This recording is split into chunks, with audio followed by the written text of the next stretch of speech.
My name is Alexis Hope. I'm a researcher at the MIT Media Lab in Boston, and my work focuses on bringing more people into conversations about technology, design, and scientific discovery. It was really great to see all the student presentations, and I think I've rarely seen high school students so confidently talking about kind of a project-based work that they'd undertaken, and so just the level of confidence and ownership I saw, especially in the question and answer when students were really put on the spot to talk about things that they hadn't prepared, just the depth of knowledge that they had and ownership they had for the project was amazing. So I think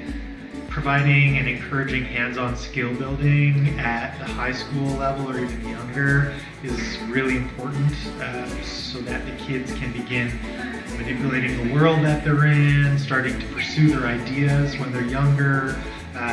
trying to solve problems when they're younger, because if they don't have skills, they can't even try and problem solve, right? And so I think that problem solving skills, whether it be learning synthetic biology, because biology is a platform technology, learning software, learning robotics, like some of these other teams, these are hyper relevant skills for the 21st century, and that's what is going to be used to solve problems.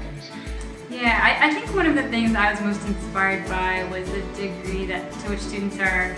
encouraged to go out into the community and talk to other people about the work that they're doing, and to try and bridge gaps in scientific and technical literacy between themselves and sort of their everyday people out in the world. I think that makes them better science communicators, and it's also an important kind of civic outcome of work like this to help people be more engaged in scientific discovery. So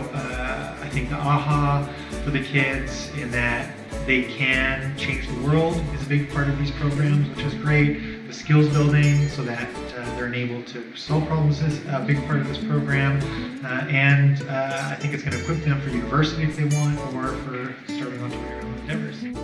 After this experience, I've been thinking a lot about doing some kind of mentorship with students back at home, and so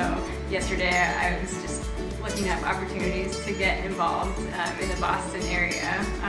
working with local area high schoolers, because I was just really inspired by the students here today and thinking about the impact that this type of mentorship work could have.